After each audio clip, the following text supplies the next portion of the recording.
എല്ലാ രാവുകളിലും അധ്വാനിക്കണം.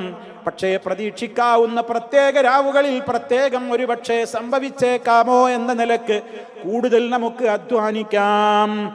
ഏറ്റവും ശ്രദ്ധ കാണിക്കണം. അന്നത്തെ മഗ്രിബ് മുതൽക്ക് തുടങ്ങിക്കോ. അഥവാ ഒരു രാത്രിയാണ് ലൈലത്തുൽ ഖദർ, ഖദറിന്റെ രാത്രി. അപ്പൊ രാവ് തുടങ്ങുന്നത് അസ്തമനത്തോടു കൂടെയാണ്. അന്നത്തെ മഗ്രിബ് മുതൽക്കേ ആരംഭിച്ചോളൂ. ബാങ്ക് കേൾക്കുന്നത് മുതൽക്കതാ ആ ബാങ്കിന് ഇജാബത്ത് പറഞ്ഞുകൊണ്ട് അന്നത്തെ ദിവസം അത് നഷ്ടപ്പെടുത്തല്ലേ. ബാങ്കിന് ഉത്തരം പറയുന്നത് എത്രത്തോളം മഹത്വമുള്ളതാണ്. ശ്രദ്ധിച്ചു കേട്ട് ഉത്തരം ശേഷം നബി തങ്ങളുടെ മേലിൽ സ്വലാത്ത് ചൊല്ല്. ശേഷം അല്ലാഹുവിനോട് ആ പ്രാർത്ഥന നിർവഹിക്ക്. പരലോക കോടതിയിൽ റബ്ബിന്റെ അടുക്കൽ മഹാനായ നബി സല്ലല്ലാഹു അലൈഹി വസല്ലമിന്റെ റെക്കമെൻഡ് കിട്ടാനത് കാരണമാകും എന്ന് പറഞ്ഞത് ഈ 83 വർഷത്തേക്കാൾ കൂടുതൽ പുണ്യകരമായ ഈ രാവിലെ അത് നമുക്ക് ചെയ്യാനായാലോ. അതുകൊണ്ട് അന്നത്തെ ബാങ്ക് മുതൽക്ക് തന്നെ തുടങ്ങ്. അത് കഴിഞ്ഞ് ആ ബാങ്കിന്റെ ഇജാബത്തും പ്രാർത്ഥനയും കഴിഞ്ഞു. മഗ്രിബിന്റെ മുമ്പ് തൊട്ട് മുമ്പ് 2 റക്അത്ത് സുന്നത്തുണ്ടല്ലോ. അത് റവാത്തിബായ ശക്തിയായ സുന്നത്തല്ലെങ്കിലും നബി സല്ലല്ലാഹു അലൈഹി വസല്ലം പറഞ്ഞിട്ടുണ്ടല്ലോ, നിങ്ങൾ മഗ്രിബിന്റെ മുമ്പ് നിസ്കരിച്ചോളൂ, ഉദ്ദേശിക്കുന്നവർക്ക് അത് ചെയ്യാം. അപ്പോൾ അതും വന്ന് നഷ്ടപ്പെടുത്തണ്ട. കാരണം ഖദറിന്റെ രാത്രിയാവാൻ ചാൻസ് ഉള്ള രാവല്ലേ, അവസാനത്തെ 10 രാവുകളല്ലേ. ശേഷമതാ ജമാഅത്ത് നഷ്ടപ്പെടുത്തരുത്. നമ്മൾ നോമ്പ് തുറക്കുന്ന തിരക്കിലായിരിക്കും.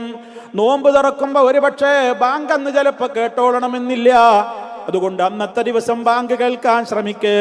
കാരക്ക വായിലിട്ട് ചവച്ചുകൊണ്ട് തന്നെയും നമുക്ക് ബാങ്കിന് ഇജാബത്ത് പറയാമല്ലോ. അതുപോലെ തന്നെ ആ ജമാഅത്തിന്റെ അന്നത്തെ ദിവസം 1-ാമത്തെ സഫ് തന്നെ കിട്ടുമോ എന്ന് നോക്കിക്കോ. ഇമാമിന്റെ കൂടെ തക്ബീറത്തുൽ ഇഹ്റാമിൽ തന്നെ തുടരാൻ പറ്റുമോ എന്ന് നോക്കിക്കോ. അങ്ങനെ അന്നത്തെ ദിവസം അതാ ഫർള് നിസ്കാരം കഴിഞ്ഞു, അതിന്റെ അദ്കാറുകൾ ഒരിക്കലും മുടക്കണ്ട, ശേഷമുള്ള ദിക്റുകൾ മുടക്കണ്ട. ജമാഅത്തിന് വീണ്ടും ഇശായിന് എത്തിക്കോ. ഇശായിന്റെ മുമ്പേ ബാങ്ക് വിളിക്ക് മുമ്പേ എത്തിക്കോ. ബാങ്കിന് ഇജാബത്ത് പറഞ്ഞോ, ഉത്തരം പറഞ്ഞോ. ഇശാ നിസ്കാരത്തിന്റെ മുമ്പുള്ള സുന്നത്ത് നിസ്കരിച്ചോ. ബാങ്കിന്റെയും ഇഖാമത്തിന്റെയും ഇടക്ക് ഏത് ബാങ്ക് ഇഖാമത്തുകൾക്കിടയിലും 2 റക്അത്തുണ്ട്. അതുകൊണ്ട് ഇശായിന്റെ മുമ്പ് റവാത്തിബ് സുന്നത്ത് ഇല്ലെങ്കിലും ഈ 2 റക്അത്ത് അപ്പോഴും നമുക്ക് നിസ്കരിക്കാം. ഇനി ഇശാ ജമാഅത്തും എത്രത്തോളം പ്രാധാന്യമാണ്. ഏത് രാവുകളിലും ആരെങ്കിലും ഇമാമിന്റെ കൂടെ ജമാഅത്തായി കൊണ്ട് ഇശാ നിസ്കരിച്ചാൽ അവൻ പകുതി രാത്രി നിസ്കരിച്ചവനെ പോലെ.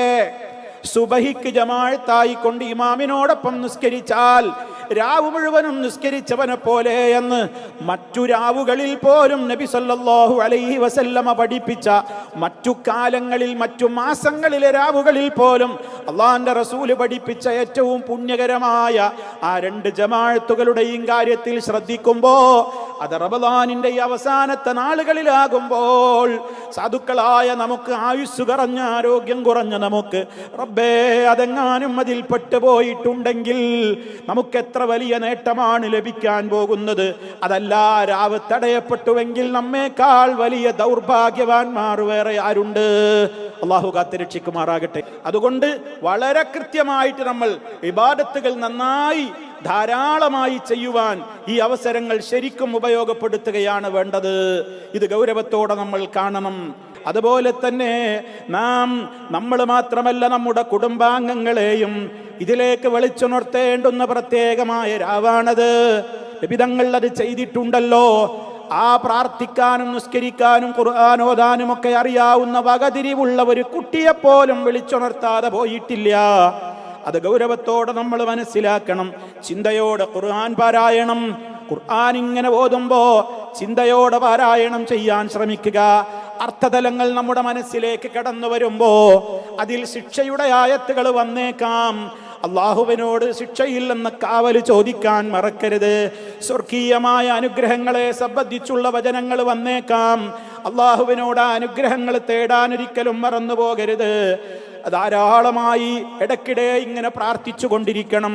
തിരക്ക് കൂട്ടി ഖുർആനോദല്ലേ, സാവകാശം നിർത്തി പാരായണം ചെയ്യണേ, സ്വതക്ക ചെയ്യണേ.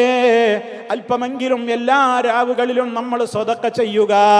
അതുപോലെ തന്നെ കുടുംബാംഗങ്ങളോട് കുശലാന്വേഷണം നടത്തുക, മാതാപിതാക്കളോട് ബഹുമാനം കാണിക്കുക, കുടുംബബന്ധം ചേർക്കുക, തെറ്റിപ്പിരിഞ്ഞു നിൽക്കുന്നുണ്ടെങ്കിൽ നന്നാവുക. എത്ര നല്ല പ്രവർത്തനങ്ങളൊക്കെ നമുക്ക് ചെയ്യാനാകുമോ എല്ലാം ചെയ്യുക. കാരണം 1000 മാസങ്ങളെക്കാൾ നമുക്ക് ചെയ്തു തീർക്കാവുന്ന രൂപത്തിലുള്ള പ്രവർത്തനങ്ങൾക്ക് തുല്യമായത് ഒരൊറ്റ രാവിൽ കിട്ടുമെന്ന് വന്നാൽ റബ്ബേ അതെത്ര ഭാഗ്യമാണ് നമുക്ക്. അത് തടയപ്പെട്ടാലോ എത്ര വലിയ നിർഭാഗ്യമാണ് അതുകൊണ്ട് സംഭവിച്ചു പോകുന്നത്. അതുകൊണ്ട് ഗൗരവത്തോടെ നമ്മൾ ഇത് കാണണം. കഴിയുന്നത്ര നമ്മൾ സൽക്കർമ്മ നിരതമായി തന്നെ ഖുർആനോത്തും സിക്റും ദുആയും ഏതെല്ലാം നല്ല നല്ല കാര്യങ്ങൾ, തസ്ബീഹ്, സ്വലാത്ത്, തഹ്ലീലുകൾ, സുബ്ഹാനല്ലാഹ്, വൽഹംദുലില്ലാഹ്, ലാ ഇലാഹ ഇല്ലല്ലാഹ്, വല്ലാഹു അക്ബർ, ഇങ്ങനെ നബി സല്ലല്ലാഹു അലൈഹി വസല്ലമിൻ്റെ പേരിലുള്ള സ്വലാത്തിനെ ചോദിക്കൽ, നമുക്ക് ഐഹികവും പാരത്രികവുമായ കാര്യങ്ങൾക്ക് വേണ്ടിയുള്ള ദുആകളെ വർദ്ധിപ്പിക്കൽ, ഇങ്ങനെ ധാരാളം കാര്യങ്ങൾ എല്ലാം നമുക്ക് ഉപയോഗപ്പെടുത്തുവാൻ പ്രിയമുള്ളവരെ നമുക്ക് സാധ്യമാകും.